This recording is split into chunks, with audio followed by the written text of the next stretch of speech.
भगवते वासुदेवाय।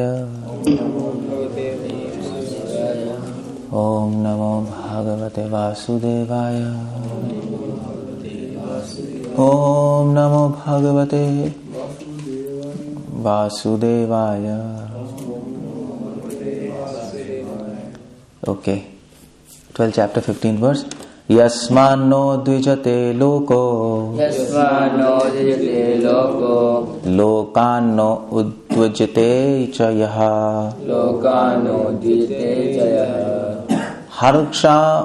हर्षामर्ष भयोद्वेगैर् मुक्तो यः स च मे प्रियः। ओके, सो जिससे किसी को कष्ट नहीं पहुंचता तथा जो अन्य किसी द्वारा विचलित नहीं किया जाता, जो सुख दुख में भय तथा चिंता में संभाव रहता है, वह मुझे अत्यंत प्रिय है। ओके, आई जस्ट ऑफर ओम अज्ञानातिमिरन्धस्य ज्ञानाञ्जन शलाकया चक्षुरुन्मिलितं येन तस्मै श्री गुरुवे नमः। श्री प्रभुपाद की जय।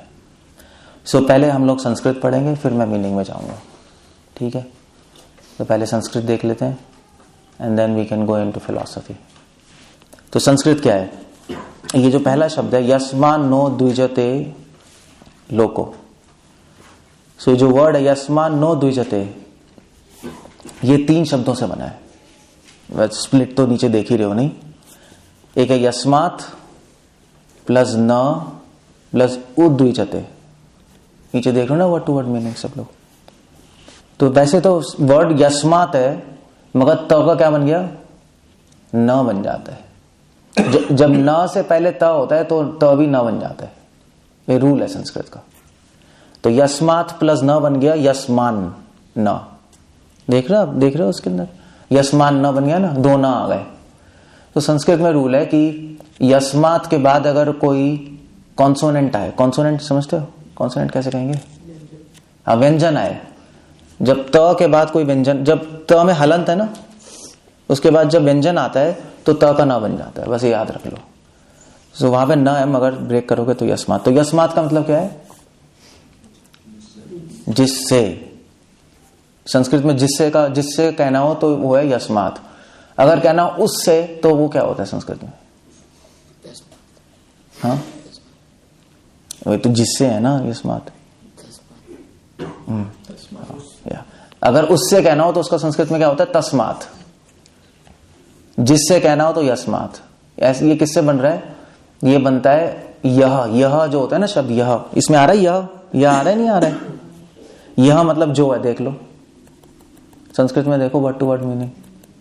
यह मतलब जो होता है, और यह के रूप लगाओगे तो उसमें यस्मात् आएगा, जिससे। इसको कोई कंफ्यूजन है तो हाथ खड़ा करके पूछ लेना मुझसे, अगर नहीं समझ आ रहा। समझ आ रहा है ना? बोल नहीं आ रहा? बाकी को आ रहा है? रूपविलास आ रहा है? तो यह मतलब होता है जो, और वो को क्या बोलते हैं संस्कृत में?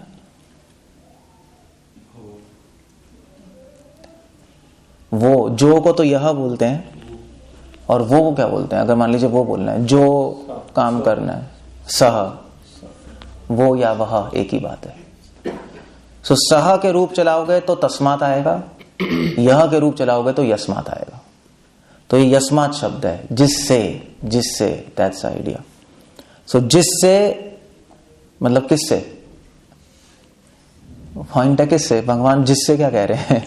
जिससे कह रहे हैं कि जिस भी व्यक्ति से, न मतलब कभी नहीं, उद्विजते का मतलब क्या हुआ?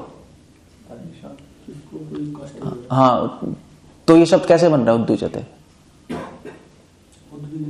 हाँ, उद्विग्न मतलब संस्कृत में कैसे बन रहा है? वो तो हिंदी आ गया ना उद्विग्न। उद्विजते कैसे बन रहा है?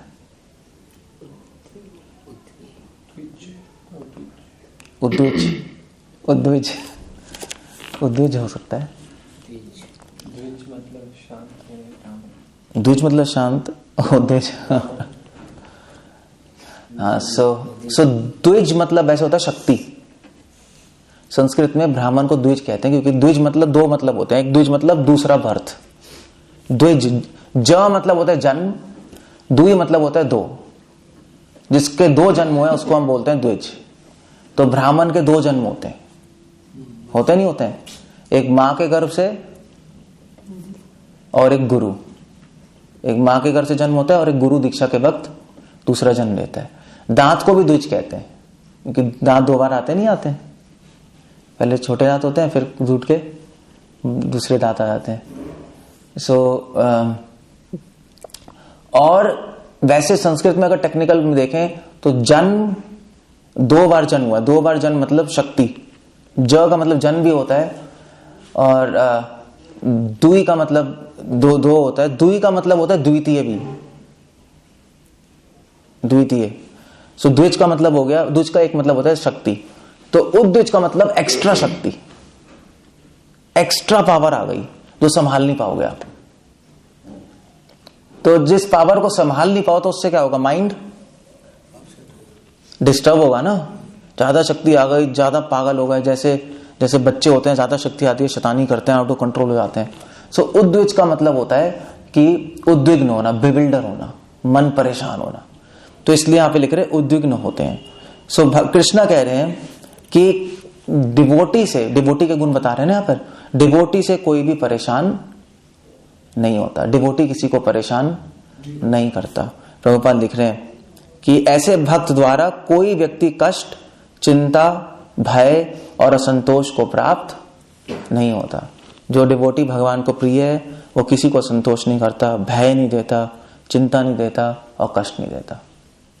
ये फिलॉसफी है। अभी तो हम संस्कृत में गए थे, मगर फिलॉसफी ये है, क्योंकि पॉइंट ये है कि शास्त्रों में लिखा है कि वैष्णव को ऐसा होना चाहिए कि उसकी क्रियाओं से, उसके विचारों से और उसकी वाणी से, मनसा, कर्मणा, वचसा, तीनों से, मन, कर्म और वचनों से किसी को भी परेशानी नहीं होनी चाहिए। ये असली वैष्णव है, ये असली वैष्णव है। जहां तक कोशिश हो, हमारे शब्द किसी को हर्ट नहीं करने चाहिए। हर्ट समझते हो ना? हर्ट क्या कहेंगे, कैसे? चुभना नहीं चाहिए। हाँ, हमारे शब्द किसी को चुभने, ऐसे शब्द मान लो जो चुभे लोगों को। कभी कभी क्या होता है, आप किसी को बोल तो देते हो, इंफॉर्मेशन तो पास कर देते हो, मगर इंफॉर्मेशन पास करते हैं मगर इस तरह पास करते हैं कि उसके हृदय में तीर घुस जाता है। आप बोलते वक्त सिर्फ इंफॉर्मेशन नहीं दे रहे, फीलिंग्स भी दे रहे हो। दोनों देते हैं हम, सिर्फ ये नहीं इंफॉर्मेशन दे रहे, फीलिंग्स दे रहे हैं। अगर मान लीजिए आपसे कोई पूछे भी पानी कहाँ है, तो आप बोलो दिखाई नहीं दे रहा यहाँ पड़ा है। ठीक है, आप बोल भी सकते हो ऐसा कहीं देंगे डिवोटीज बोलते हैं। मगर पॉइंट ये, ठीक है इंफॉर्मेशन तो ठीक है, मगर you have heard them. Feeling भी होती है नहीं उस इंफॉर्मेशन में। कोई भी इंफॉर्मेशन विदाउट फीलिंग नहीं होती। आप कोई न्यूट्रल इंफॉर्मेशन पास नहीं कर सकते कभी भी, क्योंकि मशीन नहीं है ना, हम लोग ह्यूमंस हैं। सो एक सिविलाइज्ड आदमी, स्पेशली वैष्णव तो सभ्यता की चरम अवस्था है, उसकी वाणी से कभी किसी को हर्ट नहीं होना चाहिए। तो कभी भी बोलो तो दोनों चीजों पर ध्यान रखो, इंफॉर्मेशन और फीलिंग्स, दोनों पे ध्यान रखना चाहिए। इसलिए चाणक्य पंडित कहते हैं बोलने से पहले 3 बार सोचो। 3 बार क्यों बोला है?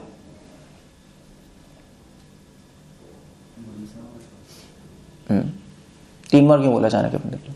क्यों बोला है मालूम? नहीं, 3 गुण नहीं, कोई लॉजिक थोड़ा लड़ाते रहोगे। हाँ, यस, हाँ, तो 3 बार सोचना होता है। मतलब कि हम जो बोल रहे हैं वो ठीक है नहीं ठीक है, पहली बार। दूसरी बार जो मैं बोल रहा हूं तो मेरे बोलने के बाद वो क्या सोचेगा, मेरी बात सुनेगा ना, उस पर क्या इंपैक्ट पड़ेगा, वो क्या सोचेगा, उसको कैसा फील होगा। दूसरी बार और तीसरी बार कि जो हम बोल रहे हैं भगवान क्या सोचेंगे, भगवान को ठीक लगेगा नहीं लगेगा। तो तीनों बार अपने दृष्टिकोण से, उसके दृष्टिकोण से और भगवान के दृष्टिकोण से, तब परफेक्ट आपकी वाणी होगी, वरना परफेक्ट नहीं होगी। इसलिए कृष्ण कह रहे हैं ना, सत्यम प्रियम हितम वाक्यम। सत्य आपके दृष्टिकोण से, प्रिय उसके दृष्टिकोण से, हितम भगवान के दृष्टिकोण से। आ गया नहीं आ गया? तीनों आ गए। क्योंकि भगवान के दृष्टिकोण से नहीं होगा तो हितकारी नहीं होगा, फिर तो आप कुछ भी बोलते रहोगे। इसलिए चाणक्य पंडित ने 3 बार बोला, 3 बार सोच के कहो। भगवान ने भी वही लॉजिक बोला है, बट उसको प्रॉपरली समझना पड़ेगा। सो यू हैव टू सी। तो इसलिए वाणी से कभी किसी को हर्ट मत करो, अपने मन के विचारों से कभी हर्ट मत करो। आप सोच सकते हो, मगर आप जरूरी नहीं है आप ही सोच रहे हो। जब आप सोचते हो ना, तो दूसरे भी को पता लगाता है आप क्या सोच रहे हो सकता है विचार नहीं पता लगे, मगर फीलिंग पता लग जाती है नहीं? होता है नहीं होता? सो फीलिंग्स रेडिएट करती हैं। भावनाएं जो हैं वो सूर्य के प्रकाश की तरह हमारे शरीर के बियॉन्ड जाती हैं। विचार तो मन में आ जाते हैं, मगर भावनाएं चारों तरफ होती है, हमारे चारों तरफ। इसलिए प्रभुपाद जी, कई डिवोटीज ने बोला, जब हम प्रभुपाद जी के पास जाते थे तो अपने आप कृष्णा कॉन्शियस बन जाते थे, अपने आप मन करते था कृष्णा नाम लेने का। चैतन्य प्रभु का ऐसा था, चैतन्य प्रभु जब कीर्तन करते थे, जो लोग उनको देखते थे अपने आप उनके मुंह से कृष्णा निकलता था। निकलता नहीं निकलता था? सुना ही नहीं सुना? जब चैतन्य प्रभु बनारस गए तो सारे मायावादी आए, मायावादियों ने महाप्रभु को देखा और उनके मुंह से कृष्णा कृष्णा कृष्णा कृष्णा निकल रहा है। चाहे वो बल्कि मुस्लिम भी आए मायापुर में महाप्रभु को बंद कराने, कीर्तन बंद करो, तो उन्होंने महाप्रभु को देखा, उनके मुंह से कृष्णा कृष्णा निकल रहा है। उन्होंने कहा हम तो मुस्लिम हैं, हम कृष्णा क्यों बोल रहे हैं? उन्होंने जीभ पकड़ ली अपनी, कि इसलिए लोगों ने अपने मुंह में कपड़ा ठूस लिया कि हम कृष्णा कृष्णा बोलेंगे तो नवाब हमें मारेगा, हम तो मुस्लिम हैं। तो क्यों निकल रहा था? क्योंकि भावनाएं व्यक्ति की चारों तरफ तरंगों की तरह फैल जाती हैं। इसलिए प्रभुपाद ने क्या नाम रखा है? कृष्णा, कृष्णा विचार संग रखा है,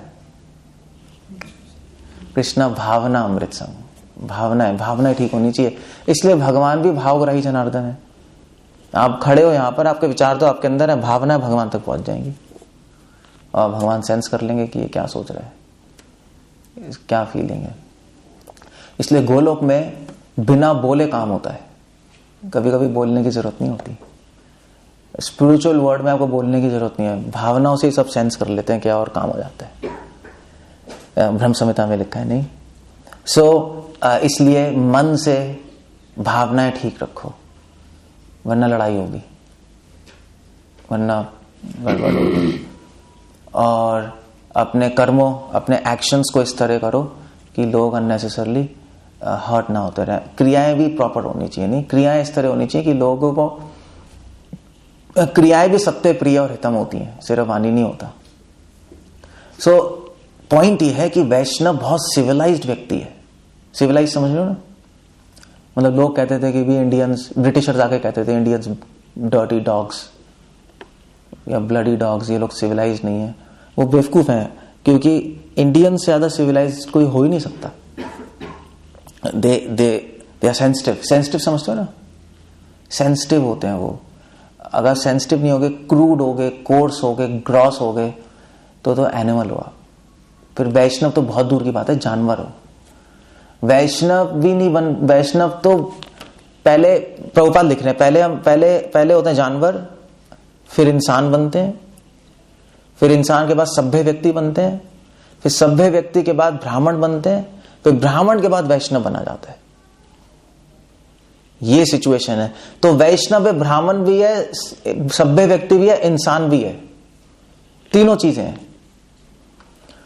जो वैष्णव सभ्य नहीं है, जो वैष्णव अभी इंसान ही भी नहीं बना, वो फिर ठीक है वैष्णव हो सकता है, मगर फिर उसको हम कनिष्ठ अधिकारी बोलते हैं, न्यू डिवोटी है, उसमें अच्छे गुण नहीं आए।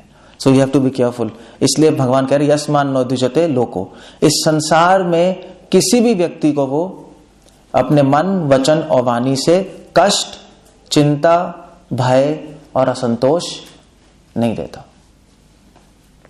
सो that has to be careful. Okay, उसके बाद क्या लिख रहे हैं कृष्णा? ओके, हम तो ओके फाइन, संस्कृत में जाते हैं।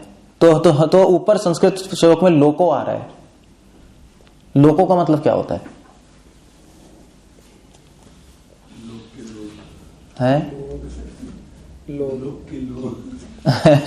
लोको क्यों है?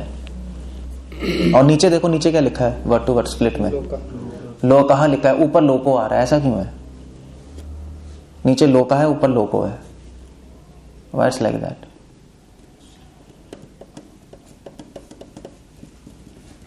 क्या हो गया? कुछ तो दिमाग लगाओ। समझ आ रहा है मैं क्या कह रहा हूं?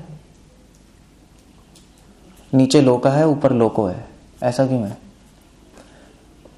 ऐसा इसलिए है नहीं, ऐसा इसलिए है क्योंकि संस्कृत में लोकहा में क्या आ रहा है? डॉट आ रही है। 2 डॉट को क्या बोलते हैं संस्कृत में? विसर्ग। विसर्ग है ना, लोकहा। तो जब विसर्ग के बाद कोई व्यंजन आता है तो विसर्ग का बन जाता है ओ।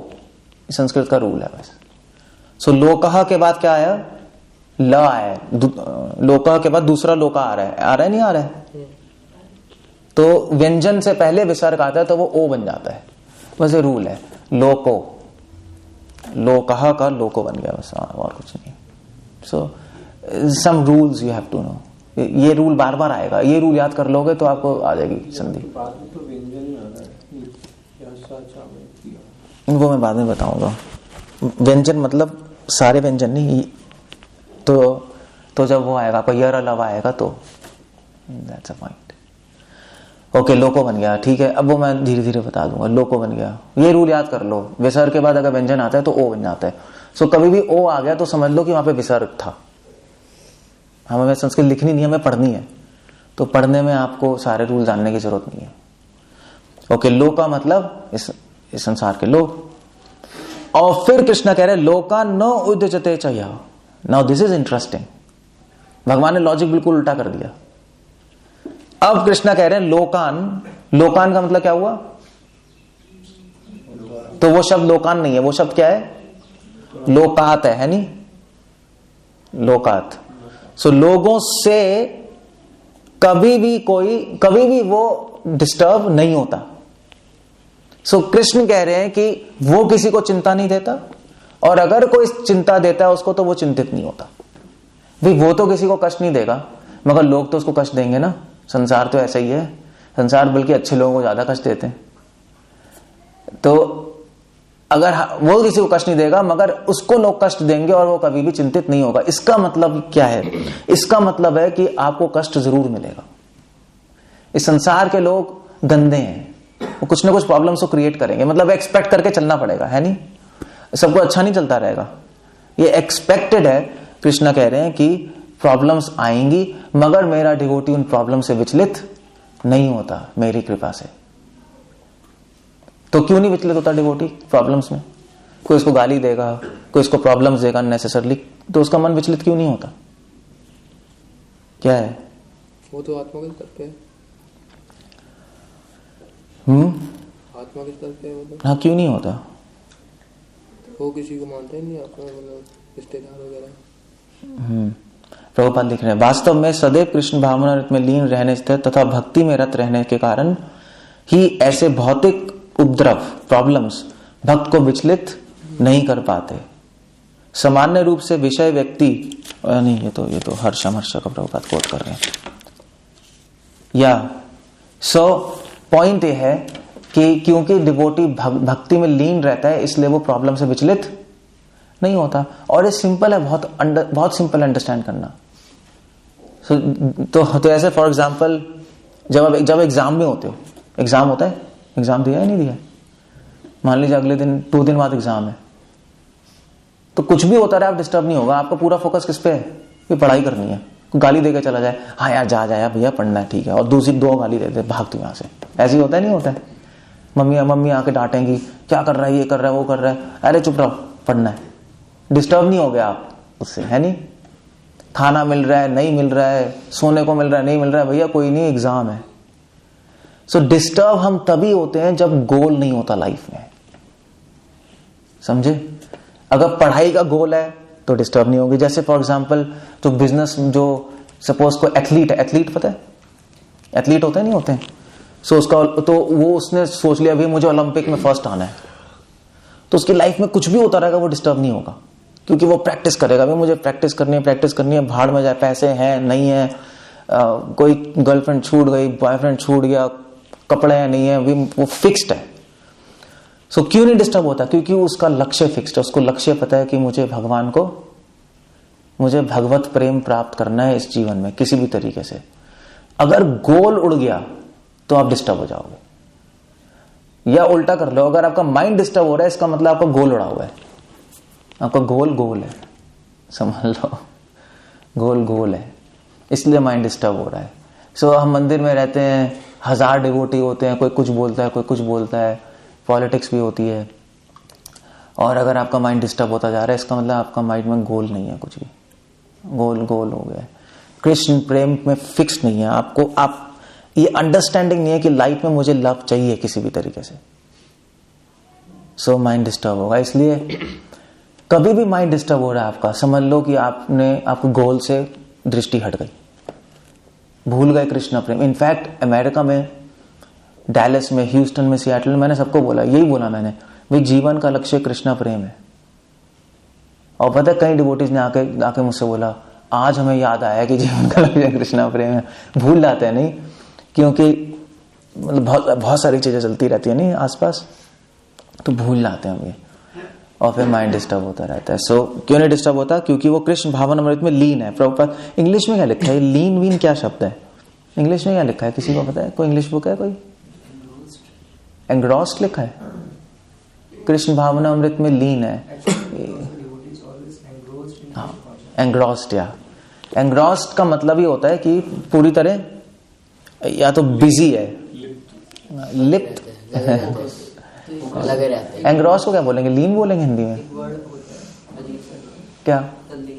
तल्लीन। हाँ तल्लीन, वो तो लीन ही आ गया, वो ज्यादा बेटर है।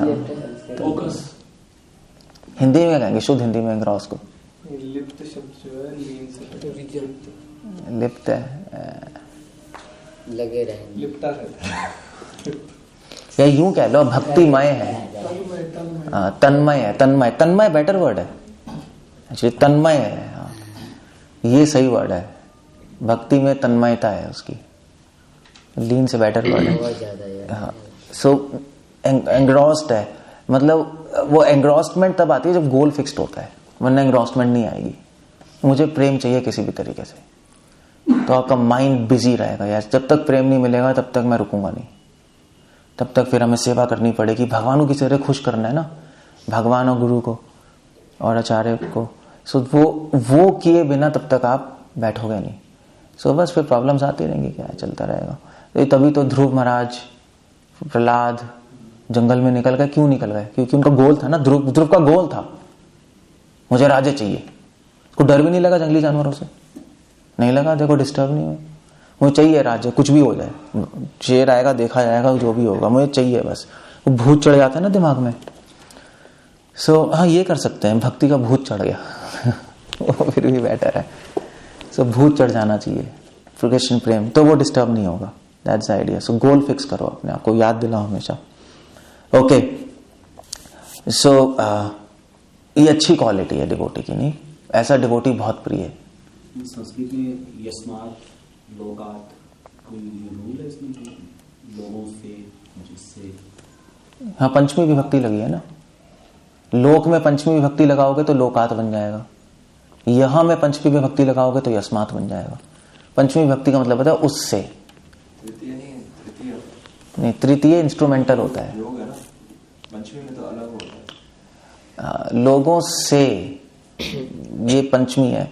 तृतीय होता है जब उसको यूज किया जाता है, इंस्ट्रूमेंटल होता है, यूज थोड़े ना कर रहे हैं। कारक के रूप है ना ये, कारक के रूप होते हैं हिंदी में, कारक के, हाँ वही है, वही तो है, वही तो चल रहा है।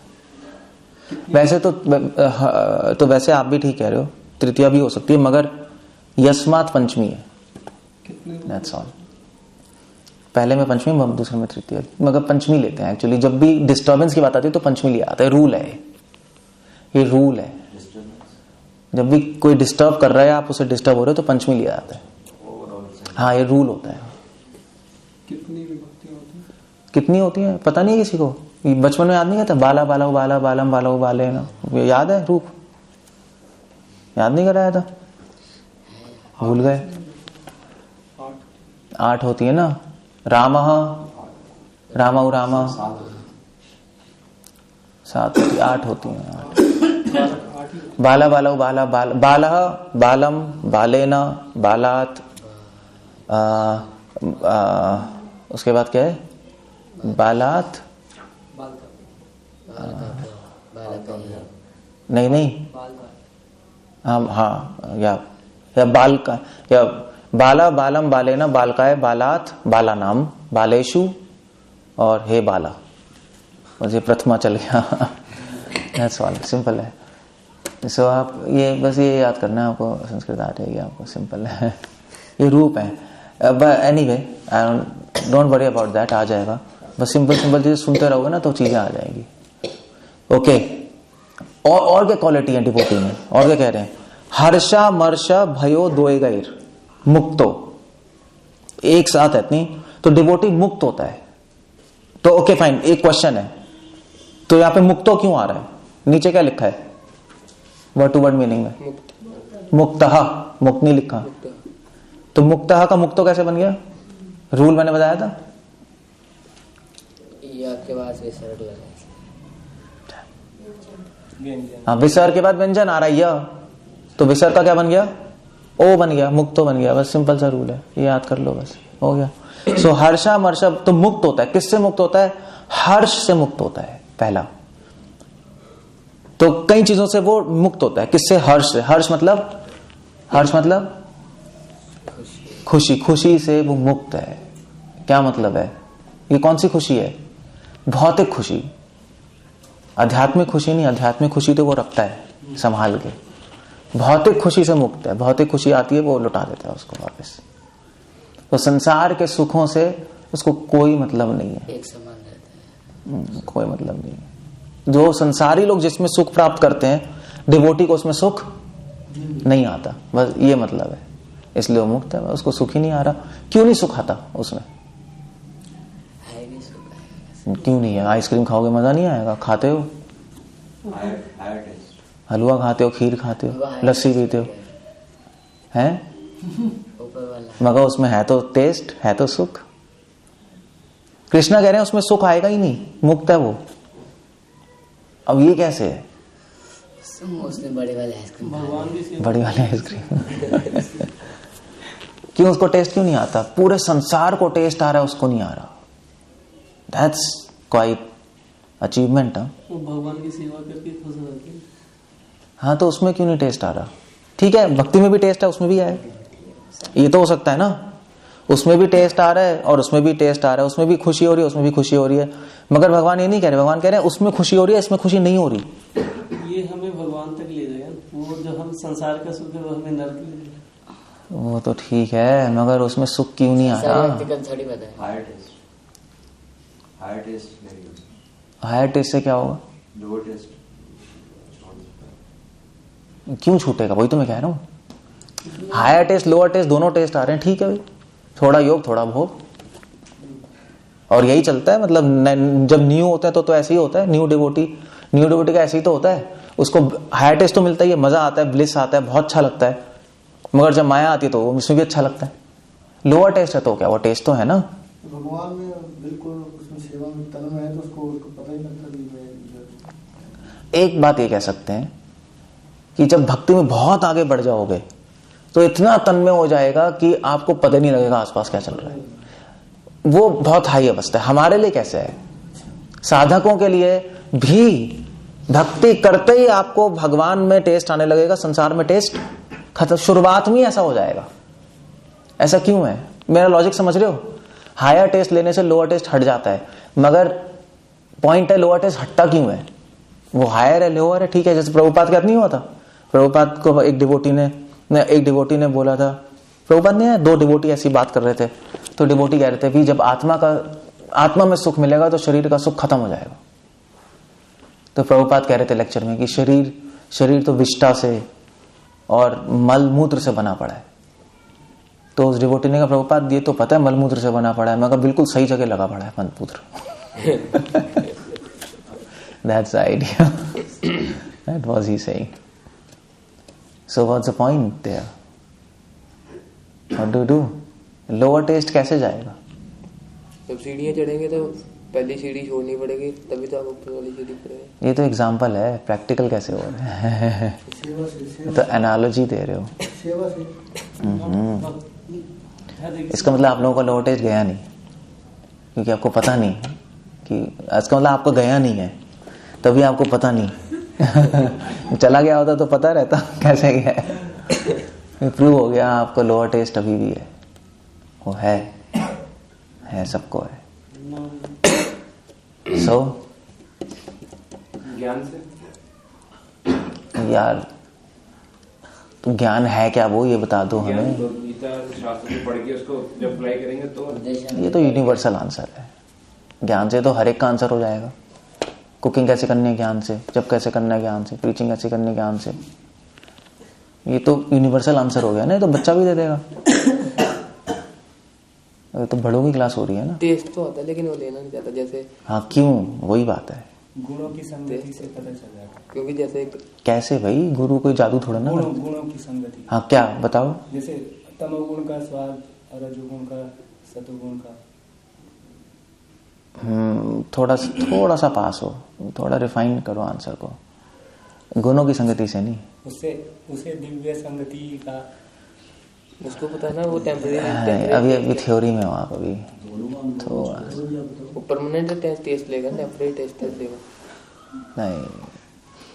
पता है एक बात बताता हूँ, चलो एक स्टोरी बताता हूँ। एक मुस्लिम था और उसकी बेटी थी, और उसके यहाँ एक नौकर भी था, वो हिंदू था। उस मुस्लिम ने सोचा उसकी बेटी बड़ी हो गई तो मेरे को अपनी बेटी की शादी करनी है। तो जब उसकी शादी उसने फिक्स करी किसी से, दूसरे मुस्लिम लड़के से, तो ये जो उसका नौकर था ये बीमार हो गया। तो उसने कहा बीमार क्यों हो गया, तो उसकी जो माँ थी उसको समझ आ गया कि इसको तो इससे प्रेम है, इसकी शादी फिक्स हो गई, बीमार हो गया है। उसने बोला कि उसको भी अपने हस्बैंड को कि ये तो गड़बड़ है, तो जरूरी इनका कुछ चल रहा है, उसको तो प्रेम हो गया इससे, अब इसको तो बीमार पड़ गया और तब शादी फिक्स कर दी। तो उसके पिता ने कहा चलो मैं कुछ करता हूँ, मैं कुछ ऐसा करूंगा ये खुद ही मना कर देगा शादी करने को, क्योंकि हिंदू ने ना शादी कराएंगे, वो मुस्लिम है वो हिंदू है। उसने क्या किया, उसने ना कहा तुम्हारी शादी कर देंगे तुम्हारी बेटी से। तो शादी रात को अरेंज हुई और उसकी बेटी आई, तो उसने अपनी बेटी की जगह किसी आदमी को भेज दिया उसकी ड्रेस में घूंघट करके। आदमी था, सेम ड्रेस पहन के घूंघट करके आ गया और उससे शादी करा दी। और सब अच्छा हो गया, घूंघट नहीं उठाया उसने, सब उसी पूरा ड्रेस में, लहंगे वहंगे में। फिर रात को बैठे वो, तो उसने घूंघट नहीं उठाया। तो वो लड़का बोल रहा था घूंघट उठाओ, बात करो। तो उसने, जो उसके पिता ने उसको पहले बोला था तो घूंघट मत उठाना, और लड़की की आवाज में तो इसके अगेंस्ट बोलते रहना, लड़ाई कर लेना इससे। तो पूरी रात लड़ते रहे, वो कह रहे बात करो, वो कह रहे, वो गाली देने लगी, मतलब लगा जो भी है, ये तो ऐसा है तूने ऐसा, कि पूरी रात लड़ते रहे। सुबह वो उसके पिता के पास आया, क्या उसने बोला मुझे तुम्हारी लड़की नहीं चाहिए, ले जाओ इसको अपने साथ। बकवास है ये, पहले इतनी सुंदर लग रही थी मगर इसका स्वभाव तो इतना गंदा है, मुझे नहीं चाहिए। क्या मॉरल है स्टोरी का? लोअर टेस्ट तब हटता है जब आप उन चीजों में दुर्गुण देखने लगते हो। जब डिफेक्ट दिखाई देते हैं तो टेस्ट हट जाता है, ऐसे नहीं हटेगा। डिफेक्ट दिखाई देना चाहिए आपको, तब हटेगा, वरना दोनों रहेंगे, हायर भी रहेगा लोअर भी रहेगा, दोनों ही रहेंगे। उसको लोअर टेस्ट इसलिए बोला जाता है, क्योंकि उसको लोअर टेस्ट इसलिए नहीं बोला जाता क्योंकि उसमें टेस्ट कम है, उसको लोअर टेस्ट इसलिए बोला जाता है क्योंकि उस टेस्ट के साथ दुर्गुण भी है, डिसटेस्ट भी है। समझ गए नहीं समझ गए? क्या हो गया? लोअर इसलिए नहीं बोला क्योंकि कम टेस्ट है, लोअर इसलिए बोला है क्योंकि उसमें दुर्गुण है। हम उसमें दुर्गुण नहीं देख पाते, इसलिए में टेस्ट आता है। जैसे फॉर एग्जांपल सिंपल सी बात है, शादी से पहले तो चंद्रमुखी है, शादी के बाद ज्वालामुखी, पहले सूरजमुखी फिर ज्वालामुखी, फिर सारा मन हट जाता है। मतलब ये यूनिवर्सल है। क्यों क्यों क्यों? क्योंकि दुर्गुण दिखाई देने लगता है ना। शुरू में दुर्गुण नहीं दिखाई देते, फिर डिफेक्ट फिर कहते हैं बकवास है, छोड़ो क्या करना है। इसलिए लोअर टेस्ट छोड़ने का तरीका है कि डिफेक्ट्स देखने पड़ेंगे, उसमें भी गीता काम आएगी। शास्त्र दिखाते तो हैं डिफेक्ट्स कि भाई शरीर अच्छा है मगर शरीर में दुर्गुण देखो, अस्थाई है, और मल मूत्र है, हड्डी मांस है, क्या है। तो धीरे धीरे धीरे वो समझ के हम कहते हैं हाँ ठीक है, ये जो टेस्ट है बहुत सुपरफिशियल है, इसके अंदर तो डिफेक्ट है, छोड़ दो इसको। यहाँ पे ज्ञान की, यहाँ पे गीता का ज्ञान की जरूरत है, इसलिए उसको हर्ष नहीं आता, क्योंकि उसको पता है कि सब में दुर्गुण है। सो क्या फायदा सुख होने का, तो कोई टेस्ट ही हट जाता है, उसका खत्म हो जाता है, वो लोअर टेस्ट है। और क्योंकि भगवान में कोई दुर्गुण नहीं है, इसलिए वो टेस्ट बना रहता है। हायर टेस्ट मतलब वो टेस्ट जिसमें कोई डिसटेस्ट नहीं है, कोई डिफेक्ट ही नहीं है, तभी तो अच्छा लगता रहता है कृष्ण के साथ, नहीं क्योंकि उसमें उनमें कोई डिफेक्ट ही नहीं है, तभी मन करता है वो कितने अच्छे हैं, बुरे नहीं है ना वो, तभी हमारा मन लगा रहता है। अगर हमें पता लग जाए कृष्ण बुरे है तो उनसे भी मन हट जाएगा, और क्या होगा, हट जाएगा। So higher taste lower taste का मतलब ये है, that you have to remember. So हर्ष नहीं होता उसको सुख नहीं आता। सो डिफेक्ट्स देखो संसार में, अपने में डिफेक्ट्स देखो। हमें अपने में टेस्ट क्यों आता है, क्योंकि हम अपने में डिफेक्ट नहीं देखते, है नहीं? अपने में मन जाता रहता है, मैं क्यों जाता रहता है? क्योंकि हम अपने में हमेशा क्या देखते हैं, गुण देखते हैं। अगर अपने में दुर्गुण देखने लगोगे तो अपने से भी मन हट जाएगा और केवल भगवान में मन लग जाएगा। इसीलिए वैष्णवता में सबसे बड़ी क्वालिटी है दीनता। दीनता मतलब अपने में दोष देखो, है नहीं? तभी तो वैष्णव कहते हैं भी अपने में दोष देखो, दूसरों में गुण देखो।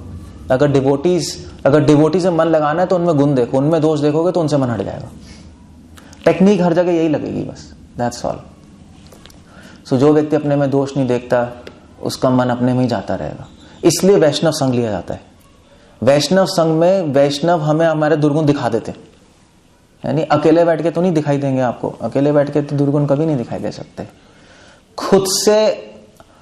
खुद से आप खुद में कुछ नहीं देख सकते, नहीं समझे? नहीं समझे? जैसे फॉर एग्जाम्पल अपनी आंख में अगर कुछ चला जाए तो आप देख सकते हो बिना शीशे के? नहीं देख सकते ना, क्योंकि आपकी आंख के अंदर ही है। तो जिस चीज से आप देखते हो, अगर उस चीज को कुछ हो जाए तो आप नहीं देख पाओगे। सो हमें संसार किससे देखते हैं? अपनी आत्मा से, अपने आप से। अगर आपके में कुछ हो जाए तो आप नहीं देख पाओगे। समझे नहीं लॉजिक? इसलिए वैष्णव संघ बहुत जरूरी है। इसीलिए कुरान में, बाइबल में हमारे सारे गौड़ीय वैष्णव आचार्यों ने एक रूल दिया है, एक रूल है, कभी भी अकेले मत रहो, कभी भी अकेले मत रहो। इनफैक्ट मैं कल ही पढ़ रहा था कुरान में प्रॉफिट ने कहा कि मॉन्करी इज नॉट अलाउड इन इस्लाम। मॉन्करी समझते हो? मॉन्करी न्यू वर्ड था, मेरे लिए भी न्यू वर्ड था। सो मॉन्करी मतलब मंकी से आता है मॉन्करी। सो मॉन्करी मतलब होता है कि अकेले रहना जंगल में या अपने घर में अकेले पड़े रहना। तो उसको कहते हैं तो इसलिए भक्ति सिद्धांत कहते थे। भक्ति सिद्धांत ने पूरे व्रज में परिक्रमा लगाई और उन्होंने कहा सब बंदर हैं। और मुझे समझ नहीं आता था क्यों कह रहे हैं। इंग्लिश में ही वर्ड है मॉन्करी, बंदर, क्योंकि बंदरों को अकेले रहने का शौक होता है ना। बंदर अकेले जंगल में पड़े रहते हैं, मनुष्य के हाथ नहीं होते, डिस्टर्ब करने आते हैं, भाग जाते हैं। सो प्रॉफिट मोहम्मद ने कहा कि अकेले रहना मतलब बंदर हो, अगले जन्म में बंदर बनोगे। इसलिए वृंदावन में बहुत बंदर हैं। वृंदावन में सारे व्रजवासी जो अकेले पड़े रहते हैं ना इधर उधर, अगले जन्म में ठीक है तुम बंदर की तरह रहना था तो बंदर बन जाओ, और क्या बनोगे। बाइबल में भी लिखा है। तो प्रॉफिट मोहम्मद ने बोला है कि faith, people who have faith they should remain with people who have faith. हमेशा जिनमें श्रद्धा है, इसलिए साधु संघ में हमेशा रहो, चाहे कितनी प्रॉब्लम्स हो रहो। क्यों? उससे हमें क्या फायदा होगा? साथ में रहने का फायदा क्या होगा? यस, अपने दुर्गुण दिखाई देंगे। साथ में रहने का सिर्फ ये फायदा नहीं है कि आपको अच्छा भी लगेगा, ब्लिस भी आएगा। अगर साथ में रहने से आपको अच्छा भी नहीं लग रहा तब भी आपको फायदा है, एटलीस्ट आपको अपने दुर्गुण पता लग जाएंगे। You understand? तो हमें फायदा हो गया। आप अकेले रहोगे तो आपको अच्छा जरूर लगेगा, मगर अपने दुर्गुण नहीं दिखाई देंगे। दुर्गुण नहीं दिखाएंगे देंगे तो मैं से कभी भी मन नहीं हट सकता और भगवान में कभी भी मन नहीं लगेगा। इसको कहते हैं हर्ष। भक्त को कभी भी सुख नहीं होता। इस संसार के लोगों को सुख होता है संसार की चीजों से, अपने आप से। भक्त को ना अपने आप से सुख होता है संसार की चीजों से हर्ष होता है क्योंकि उनको हर जगह दुर्गुण दिखाई देने लगते हैं। सिर्फ कृष्ण से सुख होता है क्योंकि उनमें कोई दुर्गुण नहीं है और कृष्ण के भक्तों से। क्या पूछ रहे हैं?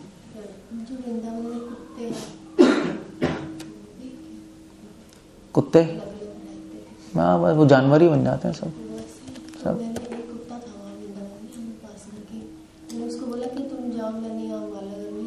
कुत्ते को बोला तो फिर तो मैंने उसको बोला कि तू जा यहाँ से कि मेरे को जब करना है मैं डिस्टर्ब होने ध्यान हमारी तरफ जाता है तो चल गया। ये क्या है?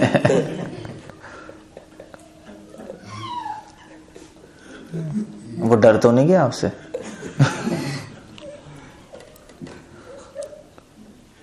अब चलो जो भी है, well that's a joke.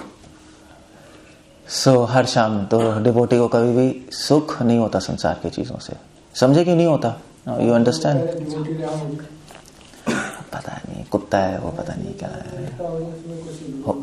हो सकता है ब्रज का, हो सकता है ब्रज का ना हो सकता है दिल्ली से भाग के आया हो, हमें क्या पता। किसी के कहां से आ गया, वो ऐसे होता है क्योंकि कितने सारे लोग आ गए। सो हर्ष, सो डिवोटी ज्यादा नहीं। हर्ष के बाद क्या कह रहे हैं?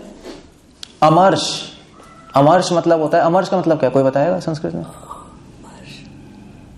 अमर्ष का मतलब क्या है? हाँ तो ये शब्द कैसे आया?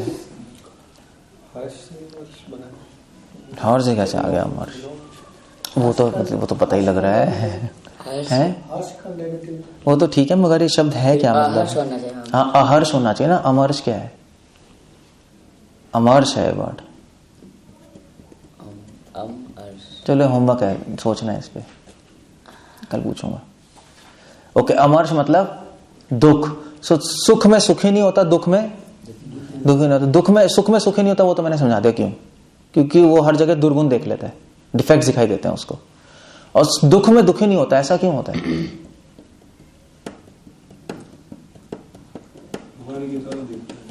है ये दुख आ रहे हैं, यस, दुख में भगवान की कृपा को देखता है। हाँ, इसलिए दुख में दुखी नहीं होता बल्कि दुख में सुखी होता है वो। भक्ति की महिमा ये है कि दुख को भी सुख बना देती है, और माया की महिमा ये है कि सुख को भी दुख बना देगी। सुख में भी टेंशन होगी, है नहीं? सुख में भी टेंशन होती है। आपको टीवी मिल गया तो बड़ा अच्छा लगेगा, मगर फिर आपको टेंशन होने लगेगी मेरा टीवी खराब हो जाएगा, क्या संभाल के रखोगे, कोई ले लेगा, है ना? तो सुख को भी दुख बना देती है माया थोड़े टाइम बाद, मगर भक्ति दुख को भी सुख बना देगी। सो दुख में वो कृपा देखने लगेगा, सो उसको बड़ा अच्छा लगेगा। चलो दुख आ रहा है, उसमें क्या हुआ, भगवान की कृपा ही है, भगवान को सिखाना चाहते हैं, ये देखता है वो दुख में। मतलब कृपा कैसे देखता है वो? वही देखता है कि दुख भगवान की कोई पनिशमेंट है, कि भगवान को मैसेज देना चाहते हैं, कुछ सिखाना चाहते हैं मुझे। सो इसलिए दुख के पीछे वो कृपा देखता है और कुछ सीख लेता है, हर दुख से कुछ सीख लेता है। इसलिए शास्त्रों में लिखा है कि भक्त के लिए दुख एक सीढ़ी बन जाती है भगवान तक पहुंचने के लिए। जितने दुख आएंगे उतना ज्ञान आएगा, जितना ज्ञान आएगा उतना एक चढ़ते भगवान के पास पहुंच जाओगे। दुख क्योंकि सीढ़ी है प्रेम तक पहुंचने के लिए, इसको बड़ा अच्छा लगता है। जितने दुख आ रहे उतनी सीढ़ी बन रही है, उतना ऊपर चले जाओगे और प्रेम तक पहुंच जाओगे, काम खत्म हो गया। इसलिए वो दुख में दुखी नहीं होता, सुख में सुखी नहीं होता। उसको संसार के दुख से जनरली ज्यादा कुछ लेना देना होता नहीं। ठीक है, डजंट मैटर। अब भगवान अपने भक्तों को अननेसेसरली दुख देते ही नहीं है, क्योंकि भगवान अगर अपने भक्तों को दुख देंगे तो उनको भी दुख होता है, मगर जब जरूरी है तो देना पड़ता है नहीं?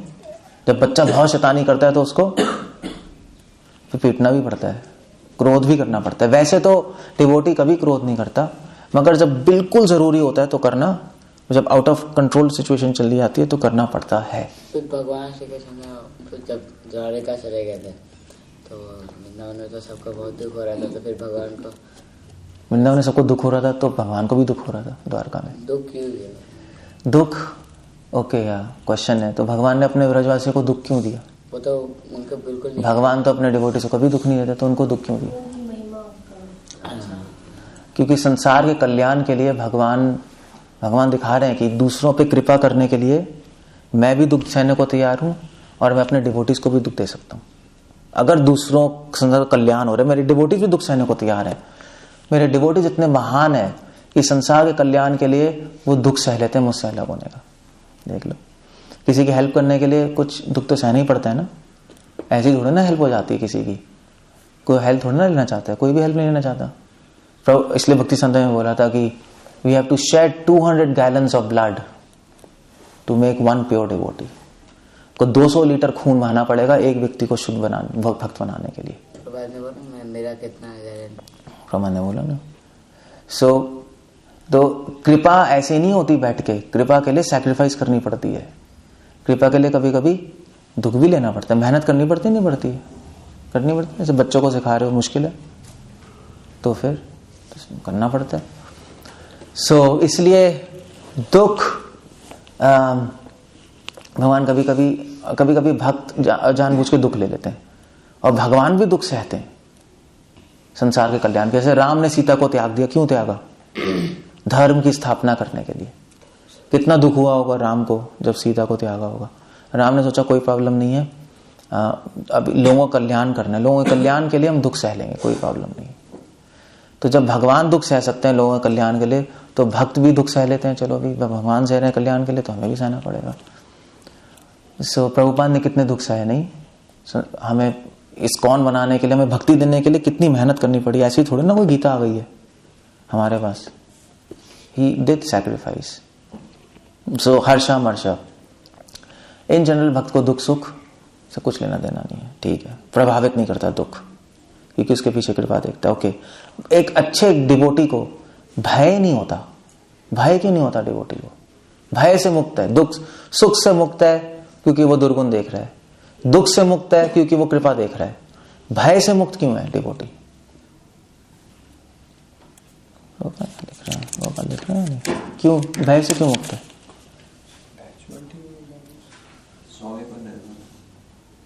आप तो बोल रहे थे प्रभु की मृत्यु से उसको भय होता है पहले है? आप बोल रहे थे ना पहले कि काल से सबको भय होता है, होना भी चाहिए। हाँ, सो भय क्यों नहीं है? क्योंकि उसको पता है हमारे पीछे किसका हाथ है?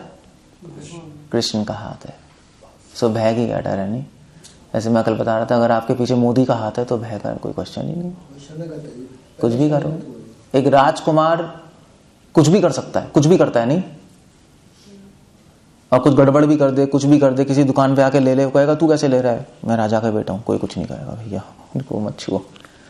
तो ऐसे ही है, हमें पता है कि हम भगवान के दास हैं और इसलिए हमें भय नहीं लगता। इसका मतलब ये नहीं कि हम गलत काम करते रहें, बट हमें ना मृत्यु का भय है ना पाप का भय है, क्योंकि कृष्ण हमारे साथ है।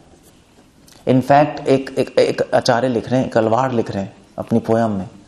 अलवार लिख रहे हैं कि जनरली संसार में लोगों को किसका भय होता है? पाप का होता है और मृत्यु का, है ना? दो भय है ना। सो अलवार लिख रहे हैं कि हे कृष्णा, अब आप मेरे हृदय में आ गए हो। तो पाप को मृत्यु कह रहे हैं कि तुम यहां से चले जाओ, तुम्हारे लिए कोई भी जगह अब बची नहीं, क्योंकि अब कृष्ण आ गए मेरे हृदय में। सो उसको कोई भय नहीं, क्योंकि उसके हृदय में कौन वास करता है? भगवान। उसकी साइड में कृष्ण है। सो क्या कोई डर नहीं है? सो इसलिए वो भयभीत, अभय दान।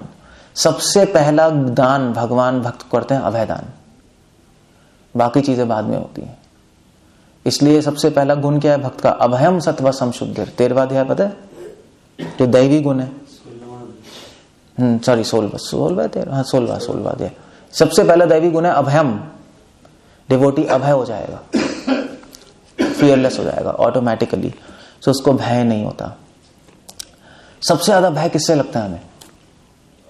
भक्त को। भगवान से नहीं, भगवान से तो प्रेम है। सबसे ज्यादा भय भक्त को किससे लगता है? ओके गुड, किससे लगता है? भगवान से। काल। किस चीज से लगता है सबसे ज्यादा भय? माया से, अपने मन से। समझे? भूल मत जाना कभी भी। क्या श्लोक है गीता में? आत्मा एवं आत्मबंधु आत्मा एवं रिपुरात्मना। मन सबसे बड़ा दोस्त है, सबसे बड़ा दुश्मन। अभी सबसे बड़ा दुश्मन बना बैठा है, क्योंकि ट्रेन नहीं है ना, अभी ट्रेनिंग चल रही है। सो सबसे ज्यादा भय हमें मन से लगता है, सबसे ज्यादा भय डिवोटी को। मगर डिवोटी भय से मुक्त है, क्योंकि उसको पता है कि हमारे पास कौन है, हमारे पास ऋषिकेश है, जो मन को भी अपने वश में कर लेते हैं। इसलिए डिवोटी भयभीत अभय हो जाता है। तो भगवान जैसे आप नाम लोगे, नाम लेते ही भगवान आपका मन अपने वश में कर लेंगे। सो डिवोटी भयभीत हो जाता है। ठीक है, चलो यह है, मन में भगवान की तरह शक्ति है। मन तो कभी भी कुछ भी पटक के रख देगा, मगर डिवोटी को पता है ठीक है, अगर मैं सिंसियर हूं तो कृष्णा जरूर मेरी रक्षा करेंगे, मेरे मन को अपने वश में कर लेंगे। हो गया बस। मन को मनमोहित कर लेंगे। मनमोहन कहते हैं ना उनको, कृष्ण को मन को मोहित कर लेते हैं। That's the idea. सो भय नहीं है। और क्या नहीं है? और तो भय से मुक्त है। और किससे मुक्त है? उद्वेगैर। उद्वेगैर मतलब चिंता से मुक्त है। चिंता से क्यों मुक्त है डिवोटी? एक ही चिंता करेगा नहीं, बाकी भौतिक चिंताओं से क्यों मुक्त है? बस टाइम नहीं है भगवान की सेवा। ठीक है, ये भी कह सकते हो, टाइम नहीं है। और जैसे ही टाइम आएगा तो चिंता शुरू हो जाएगी।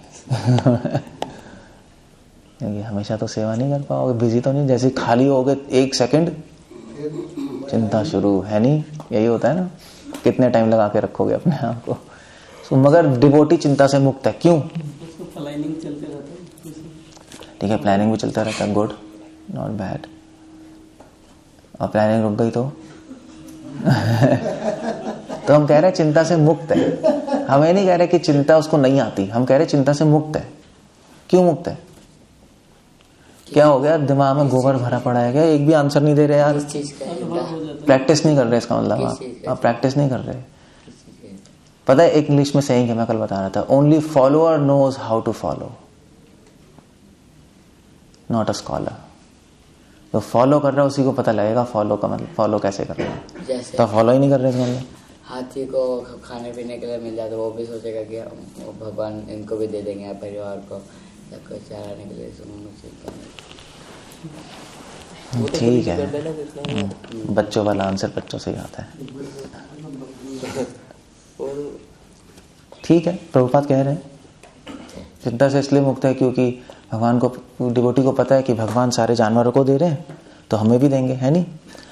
ठीक है, मगर इससे तो आपकी खाने की चिंता खत्म हुई। बाकी चिंता, खाने की चिंता खत्म हुई ना, बाकी भी तो चिंता है। तो क्या करोगे? हम तो सारी चिंताओं से मुक्त कह रहे हैं। सुख और सम्मान, इसके व्यक्ति का क्या होता है कि वो अपने किसके लिए जब वो कोई कार्य करता है तो उसमें फल लेता है, या तो सुख का या सम्मान, तो उसके लिए वो चिंतित रहता है। तो फिर जब वो भक्त है, वो भगवान की भक्ति कर रहा होता है, तो प्रयास तो वो पूरा अपनी योग्यता के हिसाब से करता है। तो पता है जो नुकसान ब्रजकिशोर, पता है आंसर गलत है। जो आंसर लंबा होता है ना वो गलत होता है। बस जो सटीक आंसर होता है वो 2 शब्दों में आ जाता है नहीं? वो सेवा में है पूरी तरह से। अब वो तो जनरल आंसर हो गया ना, वो तो सबके आंसर हो गया सेवा में, है नहीं? सटीक आंसर क्या है? एक पिन पॉइंट। हाँ, क्या क्या कह रहे हो? इस संसार के सब लोगों को पता है कि मैं किसी काम की नहीं, इसलिए मुझे कोई चिंता नहीं है। क्या है लॉजिक है? अजीब सा लॉजिक है। नहीं, इसको पता है ना, तो भगवान स्वामी है, हम नौकर है, तो नौकर को ईश्वर की चिंता। ठीक है, हाँ ठीक है, तो ठीक है, एग्जाम्पल है, तो आइडिया क्या है इसके पीछे? हमको तो बहुत नौकर को भी चिंता होती है, ये काम हुआ। सिंपल आंसर है, चिंताओं से इसलिए मुक्त है क्योंकि उसमें अपने लिए कोई इच्छा नहीं होती, समझे? जिसका मन इच्छाओं से मुक्त है उसका मन चिंताओं से मुक्त है। चिंताएं इच्छाओं से ही आती हैं। क्या 1000 बार बोल दिया कृष्ण गीता में? बोल दिया नहीं बोल दिया? इच्छाओं से, इच्छा द्वेष समुत्थेन बंध मोहेन भारत, है नहीं? सो इच्छाओं से मुक्त होता है, स्वार्थ की इच्छाओं से मुक्त है। इसलिए अपने लिए कोई इच्छा ही नहीं है, इसलिए कोई चिंता ही नहीं। भगवान के लिए इच्छाएं बस, कोई चिंता नहीं, उसको भौतिक चिंताएं नहीं है। हाँ, भगवान के लिए जरूर है आध्यात्मिक चिंता है, मगर हम यहाँ पे भौतिक चिंताओं की बात कर रहे हैं। उसको कोई भौतिक चिंता नहीं, क्योंकि अपना स्वार्थ है ही नहीं, अपने लिए कुछ कर ही नहीं रहा वो। चिंता तो तब आती है जब अपने लिए करना शुरू करते हैं, मिलेगा नहीं मिलेगा, मेरा क्या होगा, फिर क्या होगा मेरा, मैं लगा रहता है, इसलिए चिंता आती है। तो एक बार अपना खत्म हो गया स्वार्थ, सारी इच्छाएं खत्म हो गई अपने लिए, तो चिंता खत्म, फिनिश, जीरो चिंता, समझे? इसलिए चिंताओं से मुक्त होता है वो। ओके, हर्ष अमर्ष भयोद्वेगैर मुक्तो य स च मे प्रिया। जो इस तरह से मुक्त है, जिसमें सारी क्वालिटीज हैं, वो व्यक्ति सह मतलब यह मतलब जो, सह मतलब स मतलब वो, मैंने बताया था ना, यह मतलब जो, स मतलब वो, साथ में आ गया ना। जो ऐसा व्यक्ति है वो मुझे, मैं मतलब मुझे, प्रिय मतलब बहुत प्रिय। सो भगवान के प्रिय बनना है तो एक गुण लाना पड़ेगा सारे अपने में। अगर गुण नहीं आएंगे तो प्रिय नहीं बनेंगे। कृपा पात्र जरूर बन सकते हैं, मगर प्रेमी नहीं बन पाएंगे हम। ये चार का मतलब यहाँ पर और है? हाँ, च का मतलब और ही होता है, च का मतलब और ही होता है। यहाँ पे र कहाँ गया? वो उद्वेग गई, उद्वेग गई, उसमें संधि से नहीं, वो तो विसर्ग र बन गया, या तो विसर्ग र बन जाता है या ओ बन जाता है, वो रूल्स हैं। या तो कभी ओ बन जाएगा या र बन जाएगा। विसर्ग के दो ही रूप होते हैं, या तो ओ बन जाएगा या र बन जाएगा, बस याद कर लो। तो कहीं भी र आए तो इसका मतलब वहां पे विसर्ग था, या कहीं भी ओ आए तो इसका मतलब विसर्ग था। दो ही बस चीजें होती है मोस्टली। वैसे तो श भी बनता है और ल भी बनता है, मगर वो बहुत रेयर होते हैं। दोनों में वैसे तो आपने बता दिया दोनों में डिफरेंस। उद्वेग मतलब अलग-अलग है, तो प्रभुपाद दोनों को सेम ट्रांसलेट। हाँ ठीक है, वो पर्यायवाची सही है, सेम है, ऐसा कुछ नहीं। ओके, सो प्रिय बनना है तो एक गुण लाओ, फिर अब चेक करो अपने में गुण है या नहीं। और गुण लाने का तरीका मैंने बता दिया है, नहीं मैंने बता भी दिया प्रैक्टिकल। सो क्या गुण है? तो वो किसी को कष्ट नहीं देता, चिंता नहीं देता। क्यों? क्योंकि वो अपने मन वचन वाणी से किसी को हर्ट नहीं करता। सिर्फ इंफॉर्मेशन नहीं दे रहे, आप फीलिंग भी दे रहे हो, तो प्रैक्टिस करो ये। और वो किसी से चिंतित नहीं होता। लोग चिंता देंगे मगर चिंतित नहीं होगा। क्यों है? अभी तो बताया मैंने क्यों, क्योंकि लक्ष्य फिक्स्ड है, लक्ष्य ध्यान रखो। और वो उसको संसार में सुख नहीं आता, भौतिक सुख। क्यों? क्योंकि वो उसमें दुर्गुण देखता है। ज्ञान लो, नॉलेज लो इस संसार का डिफेक्ट्स का। उसको कभी दुख नहीं होता। क्यों? क्योंकि वो हर दुख के पीछे कृपा देखता है। नहीं, वो भी ज्ञान से पता लगेगा। उसको भय नहीं होता। क्योंकि वो तो क्या प्रैक्टिस करनी है अभय बनने के लिए? अभी तो बताया क्या प्रैक्टिस करनी है अभय बनने के लिए। ऑफ कोर्स प्रैक्टिस करनी है अभय बनने के लिए कि हमेशा याद रखो कि भगवान मेरे साथ हैं, हमेशा मेरे हैं। ठीक है स्वामी, की बात है, हमेशा मेरे से। ये प्रैक्टिस दीदी ध्यान लेना पड़ेगा। और कभी भी विचलित नहीं होता किसी भी स्थिति में। उद्वेग वो तो चलो ठीक है, चिंताओं से मुक्त है। चिंताओं से मुक्त क्यों? क्योंकि अपने स्वार्थ की इच्छा छोड़ो। स्वार्थ के लिए कभी काम मत करो, भक्ति भी स्वार्थ के लिए मत करो। कभी ये मत बैठो कि मेरा भजन चल रहा है, मुझे आनंद मिल रहा है, बस काफी है। इसमें पड़े रहोगे तो ये जाल है मकड़ी का, फंस जाओगे। हमेशा भक्तों के यहाँ रहो, ये सोचते रहो कि दूसरे भक्तों को कैसे हेल्प करूं मैं, उसमें आपकी हेल्प हो जाएगी। अगर अपने में पड़े रहोगे तो आप चिंता में फंस जाओगे बाद में, देखना। द नेटवर्क ऑफ प्रलयंताम उपाश्रितम, प्रलय काल तक आप ऐसा जाल बुन रहे हो कि निकल नहीं पाओगे। तो इसलिए हो सकता है आपको लग रहा है कि मेरा अपना भजन चल रहा है, मैं तो खुश हूं, किसी से क्या लेना देना, बट दैट्स अ ट्रैप। इसलिए भक्तों का संग चाहिए होता है। भक्तों का संग नहीं होगा तो सेवा किसकी करोगे? भक्तों का संग नहीं होगा तो दुर्गुण कौन बताएगा? कैसे पता लगेगा आपको? आप फंस जाओगे आप चीजों में। हमेशा मंदिर में बैठ के सोचते रहो कि मैं दूसरे डिवोटी की कैसे हेल्प करूं, क्योंकि दूसरों की हेल्प करोगे तो अपनी हेल्प तो हो ही जाएगी, है नहीं? That's a best idea. इसलिए हमेशा प्लानिंग करते रहो कि भी मैं इस डिवोटी की कैसे हेल्प करूं, क्या सिखा सकता हूं, क्या करूं क्या ना करूं। And that's a very nice thing. अपने लिए अपने आप हो जाएगा, कोई नहीं। दूसरों की हेल्प करोगे तो खुद अपने लिए तो करोगे ही, क्योंकि अपने तो शर्म आएगी, यार मैं दूसरे की हेल्प कर रहा हूँ, मैं खुद नहीं कर रहा, है नहीं। सो वो तो अपने आप ही चलता रहेगी गाड़ी। सो चिंता से मुक्त होना है तो स्वार्थ की इच्छाएं, भक्ति में भी स्वार्थ की इच्छाएं खत्म कर दो। इसीलिए भक्ति में जिसको अकेले अकेले रहने की आदत होती है वो स्वार्थी होता है, वो स्वार्थी है, वो अपने लिए सोच रहा है, वो स्वार्थी है, उसको समझ नहीं आ रहा, और वो अगले जन्म में बंदर बनेगा। चाहे वृंदावन में बनेगा वो बंदर बनेगा। अब वृंदावन में मरने वो होते हैं वो बंदर बनेगा। मनुष्य बनेगा बंदर बनने के बाद पता नहीं कुछ कह नहीं सकते। बोलते हैं कि वृंदावन में एक बार बनेगा बंदर के बाद अलग, फिर मनुष्य बन जाएगा, फिर मनुष्य के बाद फिर से बंदर बन जाएगा।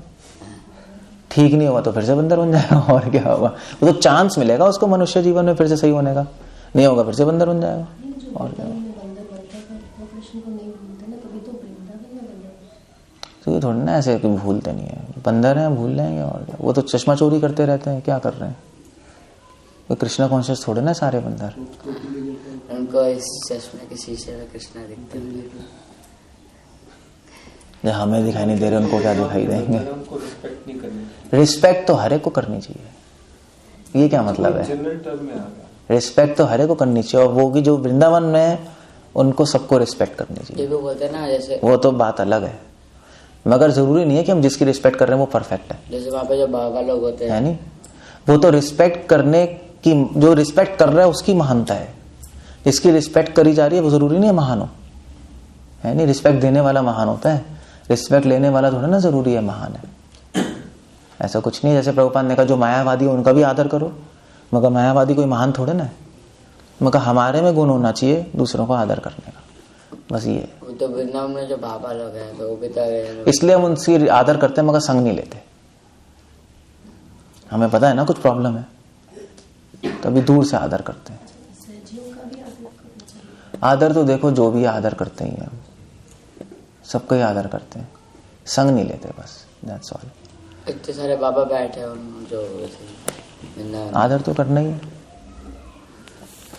मगर हम उनके गुणों को आदर करते हैं, और ये भी आदर करते हैं वो आत्मा कृष्ण का अंश है, ये भी तो सोच के आदर कर सकते हो। भक्त तो सबका आदर करता है मगर संग नहीं करेंगे क्योंकि प्रॉब्लम है। सो इसलिए स्वार्थ की इच्छाएं छोड़ दो। सो कैसे छोड़ने स्वार्थ की इच्छाएं, चिंताओं से कैसे मुक्त होना है, स्वार्थ की इच्छाएं छोड़ दो भक्ति में। अब वो कैसे छोड़ना है, प्रैक्टिकली क्या करना है, हमेशा भक्तों के बारे में सोचते रहो मंदिर में बैठ के।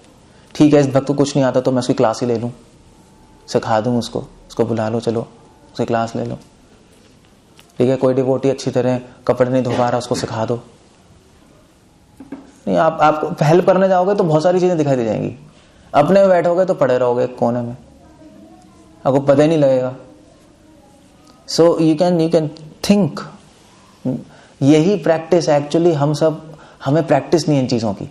इसलिए सबसे पहले सतयुग में कर्मयोग था, ज्ञान योग, ध्यान योग, भक्ति योग, ऐसे था ना, सीढ़ी थी ना, वो सिस्टम अच्छा था। क्योंकि कर्मयोग करने से, दान पुण्य करने से स्वार्थ की इच्छा खत्म हो जाती थी, निस्वार्थ बन जाता था व्यक्ति। फिर जब निस्वार्थ की भावना से भगवान के पास और वैष्णव में आता था तो वो सेवा कर पाता था अच्छी तरीके से।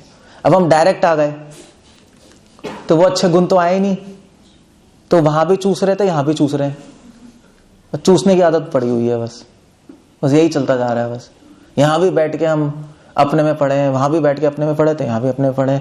वहां संसार में जो अच्छा निकलता था उससे दूर हो जाते थे, जो अच्छा लगता था उसको फ्रेंड बनाते थे, यही था ना रूल। यहाँ भी ऐसा ही है, जो डिवोटी अच्छा नहीं लग रहा है उससे दूर होगा, जो डिवोटी अच्छा लग रहा है उससे फ्रेंड बना ले। सेम डिजीज चल रही है, सेम बीमारी, तो हॉस्पिटल में आओ बीमारी ठीक ही नहीं है आपकी, तो क्या कर रहे हो। So that's what we are always have to think, help others, always help others, तो अब चिंताओं से मुक्त हो जाओगे, कोई चिंता नहीं है, दैट्स ऑल। सो ये प्रैक्टिकल चीजें हैं। सो इस तरह से भगवान के बहुत प्रिय आप बन सकते हो। बस में दान की बात करें ना, तो वो तो अच्छे ही थे सारे, किसको दें, शराबी को देंगे दान, जो भी मदद की। नहीं वो तो बात अलग है, वो तो इसलिए नहीं है, इसलिए वो सब नहीं है, मगर इसका ड्रॉबैक भी है। फिर इसका ड्रॉबैक है ना कि हमारे में क्वालिटीज नहीं आई, हाँ, तो वो प्रॉब्लम हो गई हमारे में। सो ड्रॉबैक तो है, वो सिस्टम अप्लाई नहीं कर सकते, मगर ड्रॉबैक भी है कि फिर प्रॉब्लम्स होती हैं डिवोटीज को, वो क्वालिटीज आने में टाइम लगता है, समझने में टाइम लगता है। स्वार्थ होता क्या, यही समझ नहीं आता लोगों को, यही नहीं आता लोगों को। लगता है मैं तो निस्वार्थ हूं। निस्वार्थता लोग पता क्या समझते हैं भक्ति में? लोग सोचते हैं कि अगर मैं निर्जन हूं तो निस्वार्थ हूं, हाँ, अकेला हूं और अकिंचन हूं तो निस्वार्थ हूं, मगर ऐसा नहीं है। अकिंचन समझते हो? अगर मेरे पास कुछ नहीं है, मैं सिंपल लिविंग कर रहा हूं, अकेले रह रहा हूं तो निस्वार्थ हूं, गलत। भगवान को निस्वार्थता अकेले रह के कभी प्रैक्टिस नहीं हो सकती। निस्वार्थता तब प्रैक्टिस होगी ना जब दूसरे लोग होंगे, तभी तो टेस्ट होगा आपका निस्वार्थता का। और अकिंचन जरूरी नहीं आपके पास कुछ नहीं है तो निस्वार्थ हो, ऐसा थोड़ा ना होता है। आपके पास कुछ नहीं है मगर एक बस कीमती चीज है आपका स्वार्थ, उसका क्या करोगे? So that's the idea. So इसलिए डिवोटी कम्युनिटी बहुत जरूरी है। तो डिवोटी कम्युनिटी का फायदा उठाओ। इसलिए तो रूपा गोस्वामी कह रहे नियम आग्रह, नियम को पालन करना चाहिए समझ के कि क्यों कर रहे हैं हम। ऐसे अंधाधुंध नियम, वैष्णव संघ लेना है, पता ही नहीं क्यों लेना है, क्या होगा उससे, तो पड़े रहो वहीं, तो फिर तो कुछ नहीं होगा ना। इसलिए रूपा गोस्वामी कह रहे समझो कि इससे क्या होगा, और फिर उसमें आप अपने आप को अप्लाई करके आप आगे बढ़ सकते हो। ठीक है नहीं? ठीक है, you have understood everything. So okay. भगवान को क्यों बोलते हैं? हाँ, भगवान को क्या अकिंचन बोलते हैं? कृष्ण को अकिंचन बोलते हैं। कृष्ण को अकिंचन बोला जाता है? हाँ, एक जगह नाम आया। हाँ, वो तो इसलिए है ना क्योंकि भगवान के पास भी अपनी स्वार्थ की इच्छा नहीं है। भगवान भी हमेशा दूसरों के लिए काम करते हैं, भगवान भी निस्वार्थ है। जिसमें स्वार्थ नहीं है वो किंचन है, बस चीजों से फर्क नहीं पड़ता। ओके, हरे कृष्णा। श्रील प्रभुपाद की जय।